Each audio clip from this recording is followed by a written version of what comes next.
introducing our next speaker of the evening, Jessica Drummond.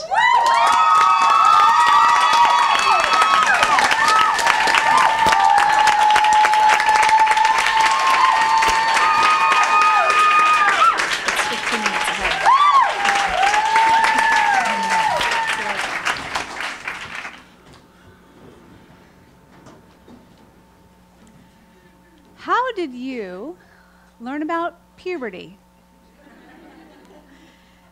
When your body began to change, you got your period, all that goes with that. How did your parents guide you through that process? I've been asking those questions to my network of women over the past several months. And let me illustrate for you the most common answer that I received. Imagine you're in 3rd, 4th, or 5th grade. You come home from school, you go upstairs, and sitting on your bed is a book. The title is, "What's Happening to Me?" So you sit down and flip through the book. There are some cartoonish illustrations of changing girl and boy parts, a little bit about your period, how you'll have to prepare for that, and all that you might feel a little bit crampy or grouchy at that time of the month. Overall, it's basically accurate, but not inspiring. And the strangest thing about it is that there's no one sitting on the bed next to you. So you start to begin to wonder, is there something strange or secretive or embarrassing about this whole thing? So you take to only reading the book on the floor, in your closet, with a flashlight, or only in the basement. My story is basically the same. I don't remember a book in particular, but I went to 5th grade sex ed, taught by the gym teacher. And I remember one uncomfortable conversation with my parents at the dining room table. They were sipping a martini, and my dad looked at me and said, "Don't get pregnant before you graduate from college, or you will ruin your life." That was basically it. Other women got absolutely no information at all. So when the bloody evidence arrived in their underwear, they hid it. One woman covered it with face makeup. Others burned it or threw it in the trash. One industrious young woman tucked it neatly in a Ziploc baggie and tossed it into the swamp behind her house. After hearing story upon shameful, painful, embarrassing story, I decided that it is well past time that I take my extensive knowledge of women's healthcare and bring it directly to girls the moment they begin to stand in their brand new adult woman body.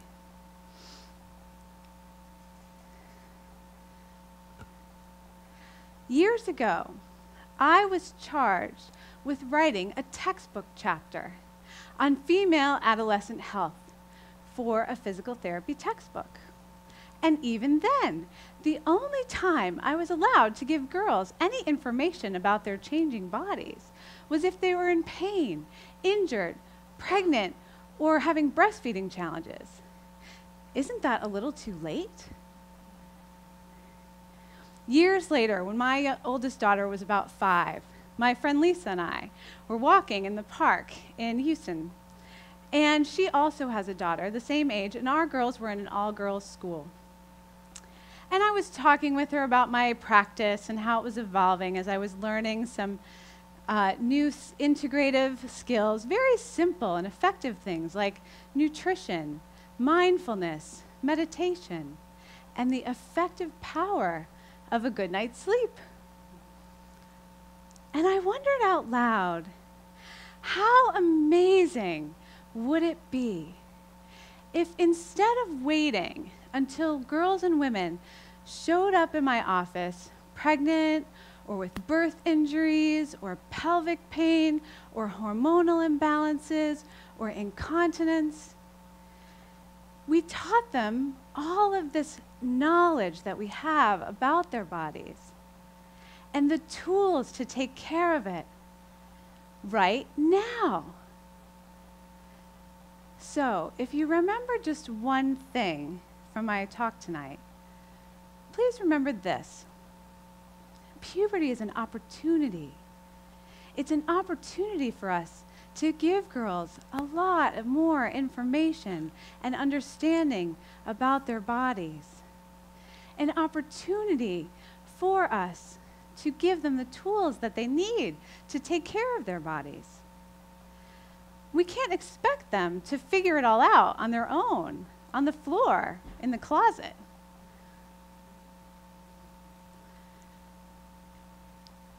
So, what exactly is our job?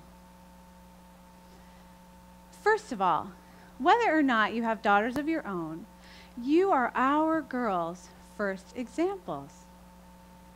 Do you love your body or criticize it? Do you receive compliments or push them away with excuses? Children, in this, as in all things, learn far more from our actions than from our words. Do the girls in your life see you eating nourishing, delicious foods, drinking water when you're thirsty, sleeping when you're tired, doing yoga or Nia or running because you love it, or punishing your bodies? How we take care of our bodies is how they will learn to take care of theirs. Second, I believe that we need to teach girls some very specific things about their hormonal cycles. For the past several years, my colleagues and I have been looking at the data about how the variability in a woman's hormone cycle can influence her behaviors and her thoughts and her life. Dr. Christian Northrup, a pioneer who uncovers the wisdom within a woman's physiology. Dr. Rebecca Booth discusses the metaphor of the Venus week to empower women that the second week of their cycle is when they are most powerful and most alluring. Dr. Sarah Gottfried is the queen of evidence-based, integrative tools to help a woman naturally balance her hormones. Gabrielle Lichterman has spent the last decade looking at the scientific literature around hormone variability, tracking her own cycles and her behaviors in journals, and writing a daily hormone horoscope for women. And Elisa Vitti has coined the term embodied time management to help women to understand that they can actually coordinate their schedules with their cycles. I am bringing all of this knowledge and understanding directly to our girls. Let me explain to you in a little bit of a simplified way how this works. So if day 1 is the first day of your period, during weeks 1 and 2, estrogen and testosterone steadily rise, peaking somewhere in week 2. The data shows us that estrogen, higher estrogen levels to a point, correlate with courage, less fear. And higher testosterone levels encourage women to take more risks. How could this play out in a 13-year-old girl? Imagine you're a little shy, shaky about your math skills, but knowing you're under the influence of an estrogen-testosterone cocktail, fearlessness, and risk-taking behavior, you might venture to raise your hand in math class and share your ideas. On the other hand, if you're 16 with a brand new set of car keys and a cell phone, an estrogen testosterone cocktail might make you mitigate the risks in your mind of texting while driving, potentially causing you to make a very dangerous decision. After ovulation, things shift. The hormones are different, but equally as powerful. Around late week 3, progesterone peaks with a splash of estrogen, the ideal time for mother-daughter bonding. Then, in week 4, all of her hormone levels are at their lowest. Normally, we think of this as the PMS week, but it doesn't have to be this way. If you don't have daughters of your own, take a moment and step into the shoes of my next-door neighbor. She's a 40-year-old woman, working mom, mid-40s, with 3 daughters, 12-year-old triplets. Fast forward this lovely family a few years in time. They're now 16 or 17, it's prom season. Unknowingly, mom takes her girls prom dress shopping on Wednesday night of week 4 for all of them. Note, mom might be perimenopausal. Not only are they amped up about prom dress season, but they're a little freaked out about Friday's final exams and stressing about Saturday's soccer tournament. You arrive at the mall already starving and exhausted. 5 stores later, you are willing to buy any prom dress in sight and get yourself quickly to the food court to calm your cravings and your nerves. In one poorly timed shopping trip, you have blown your budget, strained your relationship with your daughters, and risked your health with another fast food dinner. It doesn't have to be this way. If you understand how these hormones can impact your life, you can plan the shopping trip for your powerful week 2. And in week 4, stock your fridge with nourishing comfort foods, rent a funny movie, and reclaim the necessity of self-care, encouraging your daughters to go to bed early and modeling it for them yourself. Finally, I spent many years in physical therapy and pelvic floor rehab and treated women with a lot of injuries, birth injuries, pelvic floor injuries and surgeries, incontinence, pelvic pain, and was really surprised to learn that women, even in their 40s and older, had very little knowledge of the anatomy of their feminine genitals. They knew they had private parts down there, but that was about it. And these were women who had had children. Physical therapists are lucky. We spend years studying anatomy and mechanics of the entire human body in the cadaver lab, in books. So we develop a kind of an X-ray vision. So when I look at your knee, I don't see just the fleshy outside. I see an elegant crisscross of muscles and ligaments and tendons and nerves that lie between your skin and bones. And since the bulk of my career was spent in pelvic floor rehab, my particular vision, X-ray vision, is honed on the muscles that support the vagina, the ligaments that suspend the bladder, and the nerves that give sensation to the clitoris.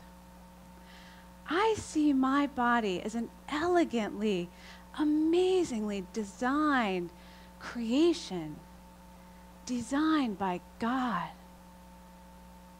I feel at home in my body. Sadly, most girls do not feel this way. We know from Jean Kilbourne's documentary, Killing Us Softly, that girls every day see advertisements depicting parts of women's bodies as beer bottles or cars or other objects. And girls who objectify their own bodies are much more prone to depression, feelings of shame, and early, risky sexual relationships.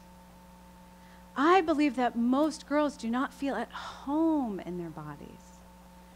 They view them as a collection of parts for others to use, view, and critique. Puberty is our opportunity to give girls a depth of understanding about the fullness that is the painstakingly and beautifully designed adult feminine body that she is just about stepping into. Do the work to love your body. Take care of it. You are her first example. Sit next to her on the bed. Guide her through this amazing transformation of puberty with science and love. Thank you.